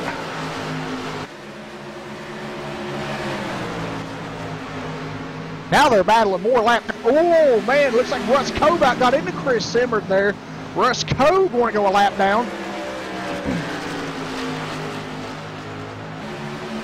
Now we're only going to have 11 trucks on the lead lap, but I think David Gervais...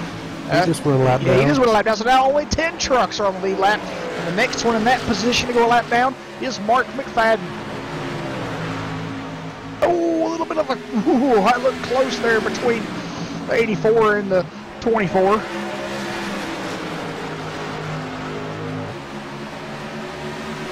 But they got a long way to go. I don't think they will lap McFadden. They got a long way to go before they lap him, so I think he's good to stay on the lead lap. Yeah, this time by only 10 laps to go here for the Top Shelf Auto Detailing 150 tonight here for the SSCA Michael Angelo's Painting Truck Series at Dover, Delaware, here on the virtual track in iRacing. They have been on these tires for coming to 58 laps. These tires are really screaming for help right now. Yeah, these tires are like, please, please, just change us. But they're not going to change them now, just 10 laps to go, so they're going to wear these tires out a little bit more.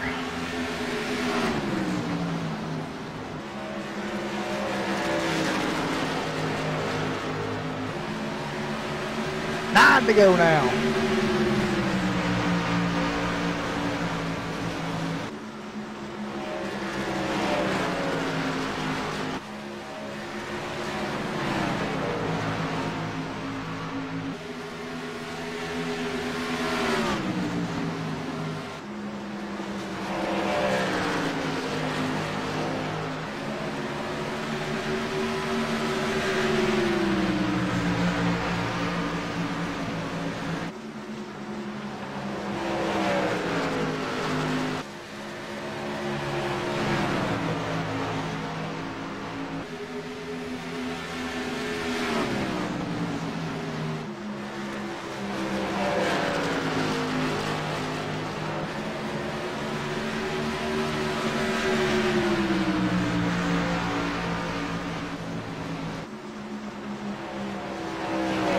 It looks like Chris Simmons is going to try to make a move for second.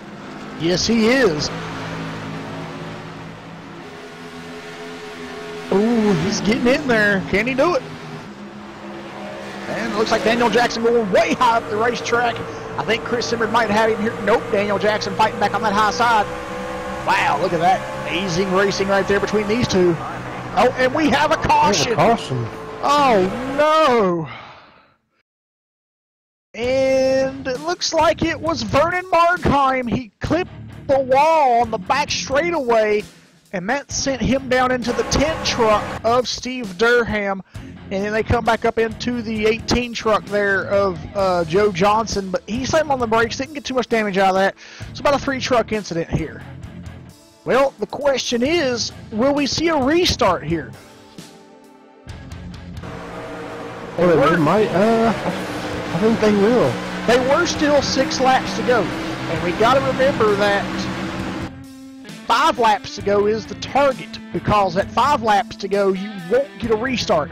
But technically over here in SSCA, they will get a restart though, if that's the case. But only the top 10 guys will be battling out in that green-white checker restart, and they only get one attempt at it. And we'll have to see if that's the case, what happened. And I think this is only the second time here on MaxSpeedTV in the Truck Series that there's a possibility of having a green-white checker restart. I remember back at Daytona in the season opener, they had one there. But after that race, they haven't had another one since. But the question is tonight, will they have another one? I got to cut in on you there. Mike Donahue was the only truck, it looks like, other than Sean Kalis, to stay out. So only 2 cars stayed out. So this is going to be interesting to see. Wow, yes, I noticed that. Yeah, everybody come down pit road for fresh tires. Well, we know there's going to be a restart, but we just don't know how it's going to be. Is it going to be the iRacing controlled restart, or is it going to be an SSCA admin controlled green-white checker restart, just the top 10? We'll have to wait this out and see. But I think we'll get a green-white. I think we'll get a white checker. Is what I think. Yeah, I think we'll get a green and white checkered. Because what I mean by that is it'll be displaying the green and white flag at the same time with a 1-lap dash. Which with these 2 cars up front with, you know, old tires, they've been on them for coming to 65 laps. This might get bad. Yeah, it might do it. I mean, you gotta look at it though. I mean, Sean Kalis, I mean, wow, just the feat that he's been through. He got involved in that big crash, and he's had a few other incidents tonight. But to be in this position, why not take the chance if it's just a 1-lap dash? I mean, you have to. I mean, he'll be running through his mind at the end of that race, being like, man, what if I would have picked the rest of those guys and got mired back behind them, and I don't have nothing to show for then. I didn't go for it. You know, so I mean, I'd be in the same boat he's in. I would do the same thing here that he's doing, with, you know, knowing that it could be possibly just a 1-lap dash, which it looks like it's going to be a 1-lap dash. And you just got to take that chance. Racing's a gamble. It always is. When it comes down to something like this, you got to flip that coin or roll that dice. And I do think Daniel Jackson might have got a speeding penalty because he has fallen. Oh, not good. Not good at all. I think you might be right about that. He is going to the back of the field here, so I believe he did get a speeding penalty. But wow, just think about this race here, Charles. We started out with the pole sitter, Daniel Jackson. He kind of fell back a little bit. Kind of stayed out of the trouble though, and started leading some laps. Now this happens, and I mean, look, we had Jeff Martin up there battling. He fell to some, you know, hard times here in the race tonight. So did Steve Seegers, William Hartman, all these guys. We seen all the fast trucks tonight be taken out of this, sadly, and now we're down to most of the guys that qualified out of the top 10 up here in the top 5. The only one that qualified in the top 10s in the top 5 right now is David Gainforth. So the question is, who's going to get this? Yep, and the lights are out on top of the pace car, so we are going back green. Yes, we will get a 1-lap dash here from iRacing. Yeah, we'll have to see how this plays out. And should be a barn-burning final lap here for the Top Shelf Auto Detailing 150 tonight here at Dover. And after this, we'll get a word in with your top 3, and then get a rundown through your finish results, and close this race out for the evening. But man, this has been one wild show so far here tonight with these SSCA guys. Wow, it's not over yet. We got one more lap to do, and we'll crown the winner here and see who it'll be. I've got a feeling that Chris Simard's going to try something here. Because you know he wants to get that win and keep that point lead strong, but I got a feeling I'm going with Scala on the outside. Yeah, that's another. Yeah, well, you're going with Scala, I'm going with Simard. So let's see who wins the Chris show. All right, we're back under green flag conditions on a lap. Wow, good restart there for Mike Donahue. Was it enough to get him the win here? We'll have to wait and see. It looks like Sean Kalis, though, going to fall into the clutches of Chris Simard and Chris Scala. Yep, he's going to get around them. Oh, no, here they come. Oh, they're making contact. Oh, man. Oh, big crash, but it's going to stay green. Who's it going to be? Oh, Chris Simard got in underneath of Mike Donahue, sent him up the racetrack. Oh, man, and here comes Chris Scala on the outside. Who's it going to be? Chris Simard. Woo. Wow. That was an amazing run to the finish from both Chris's. I tell you, you had Chris Scala, I had Chris Simard. It was Chris Simard, but wow, what a show! What a show! I'm kind of just stunned at all of the stuff that's taken place here tonight, and the way these guys have finished this race. I would have never seen this night coming, but man, tough break for most of the guys out here, and just wow. All right, we're going to get words in here momentarily with the top three, and see how that goes. But let's get Justin Anderson in here if he's in team speak. I'm not seeing him. Yeah, don't see Justin Anderson anywhere. So let's get second place, Chris Scala. Chris Scala, you got a copy? Yes, sir. Well. Tell us about that finish there, my friend. My friend Charles here picked you to get the win and come up a little short. That was a great battle to the finish there with Chris Simard. Yeah, I'm just replaying it in my head right now. I think I did everything I could to win it. I don't think I could have done anything different there. I mean, the guys had no tires in the front, and I just tried to play it safe in case of a green-white checkered and stuff, but congrats to Chris on the win there. I knew it was close. I didn't know how close. Oh. But I don't know. I'm waiting for some kind of hope that maybe they throw the win to me, but I don't want to win it that way. There's that other part of me there. But good points tonight. We needed that because, again, I'm 3 races behind everybody, so I want to get as much as I can get, and that win's coming. I can see it already. Okay, well, I was talking to second place here, but I think I got a poke here from the admins, and I don't know what that was. I think they said it's pending review, so okay. Don't know. I'm guessing they don't know who the winner is of this. I'm looking at the gap. It was 5 thousandths is what it says. That's what it showed with me. It was 5 thousandths of a second, or 1 thousandth of a second. But iRacing showed me as you in second place, but I see Chris Simard out there burning them down. But anyway, tell us about the cautions out there tonight, Chris. I mean, what was going through your mind when that happened there at the end there? And did you think he was going to get a restart? I mean, well, of course you do get a restart over here, but I was thinking, how did you think it was going to go? Did you think it was going to end and you was going to get their admin control green-white checker, or did you know it was going to be a lap dash? I pretty much knew it was going to be a lap dash with us getting that caution coming to 5 to go. I knew we were going to have a 1 lap dash, and I knew it was going to get interesting when I saw both cars stay out. The 84 got a speeding penalty, which got me up to 4th, and you know, the leader got a pretty good start there, and then the 43 spun his tire, so I had to check up a little bit, not run him over. But you know what, I'm happy with everything, and it's a good race. Appreciate the SSCA for putting us on, and of course Michelangelo Painting for sponsoring the league, the fans for watching, MaxSpeedTV, you guys, Rudy and everybody, and then of course Fred J. Moya for sponsoring the truck. I guess we get a week off and we'll try it again. Alrighty, well, if you got second place, congratulations. They haven't told me anything yet. I don't know what really is going on with the results, but they said it was unofficial, so I guess I'll have to wait and see what the admins have to say here. But anyway, thanks for talking with us here, Chris, and if you did get second, congratulations, and good luck next race at Kansas. Yeah, sounds good. I'll sit here in turn 1 until they tell me something. I'll go sign some autographs or something. All right, I hear you. Well, if you get second, I'll drag you back in here and talk to you for a little bit more before we get with our winner, I guess. But Take care, buddy. All righty. But we'll wait the determination here and see what happens here. And I'm not too sure on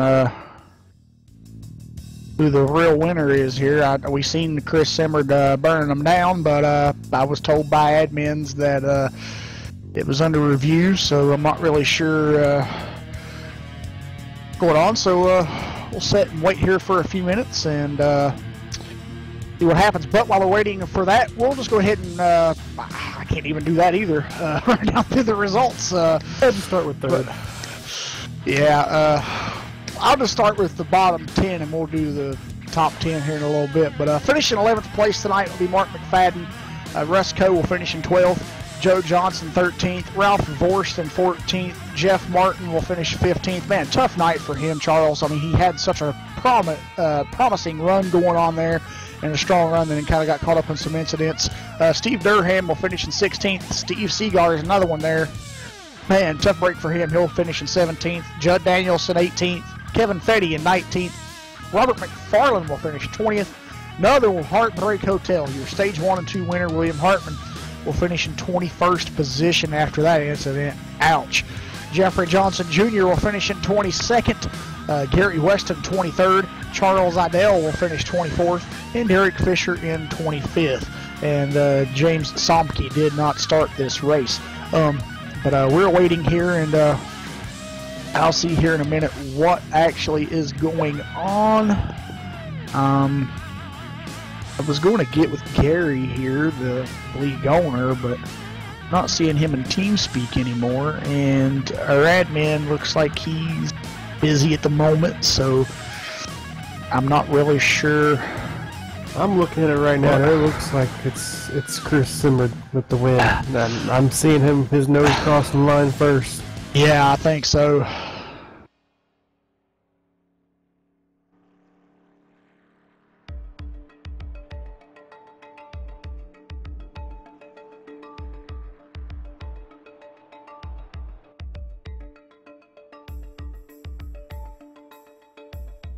But anyway, folks, we hope you enjoyed tonight's broadcast here on MaxSpeedTV here, the SSCA Michael Angelo's Painting Truck Series here at Dover, the Top Shelf Auto Detailing 150. Top Shelf Auto Detailing, with over 30 years of experience, is Raleigh, North Carolina's most experienced auto detailer.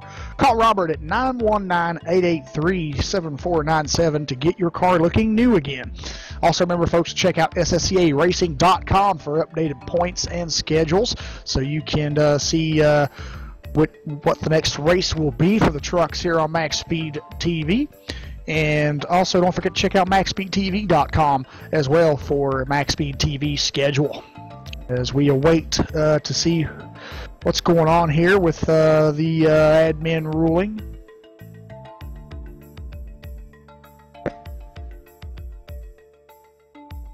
Alrighty, so Chris Simard did get the win here, so did get I think that from, I don't know, who was that?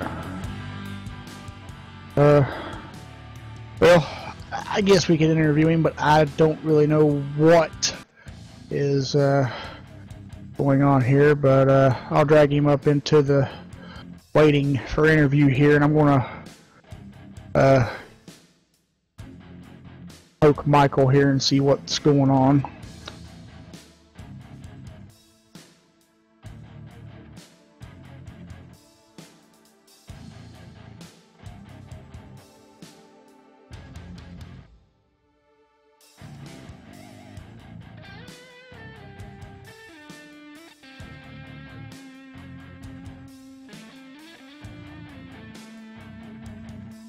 Okay, so Michael Snow just poked me and said the 5-car wins. So Chris Scala is considered your winner here tonight. Oh. Yeah, I don't know if I agree with that. Okay, well, you heard it from the ruling of Michael Snow. He says the 5 truck's the winner, so let's we'll talk to Chris Simard here and see what he has to say. Chris Simard, you got a copy? Yes, sir. I'm getting word from the admins. Looks like you got second place tonight. I seen different. I don't know. I'm just a commentator, but tell us your thoughts on the race tonight anyway, and how was it out there for you?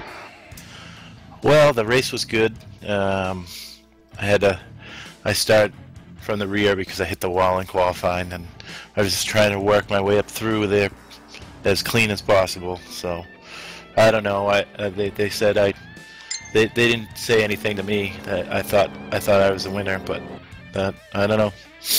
Well, I was interviewing Chris Scala, and then when I was interviewing him, I got poked saying that it was under review, and I've been sitting here waiting, and I didn't know what was going on, and so I poked him, and he said 5 truck, so was the winner. But iRacing shows me that you got him over 5 1/1000ths of a second, so I really don't know what's going on there, but they're telling me that you're second and Chris Scala's first. But anyway, still a great point night for you anyway. If you do finish second place, you come into the points leader over Steve Seegers by 30 points, and he didn't have the night he'd really hoped for, but keeping your point lead here. How does that make you feel going into Kansas in a couple weeks?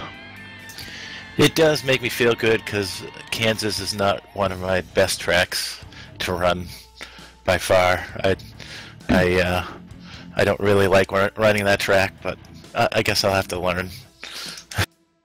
All right. Well, do you have anybody like to give thanks or shout out to? I'm not going to say before you go celebrate, because as I said, I still don't know the official ruling here. I'm just saying what I've been told, so I'm not really going to say congratulations on second or the win. But do you have anybody like you give thanks or shout out to?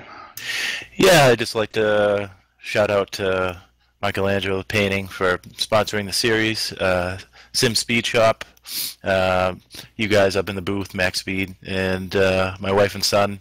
And one other thing, I did notice that iRacing put me first, and I don't know, first or second doesn't bother me any, but I know if they threw the caution or something and I was behind them, then fine. But they didn't throw the caution. I know there was a big wreck behind me, but I don't know. Whatever. I'm not too concerned about it. So. All right. Well, we do know you got a top 3 finish. I love it at the most. So anyway, still a good point night for you. So congratulations, Chris. I will say, go celebrate the top 3 finish. We'll see you in a few weeks in Kansas. 10-4. One other thing that I don't know about if it was my fault with the 70 there. It looked like it was just hard racing, but I apologize if that was my fault. So.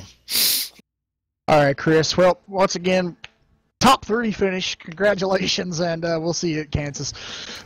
All right, guys. Thank you. Yep. All right, folks. Well, we'll run down through your finishing results here. From what I'm understanding, the rest of it looks to be okay.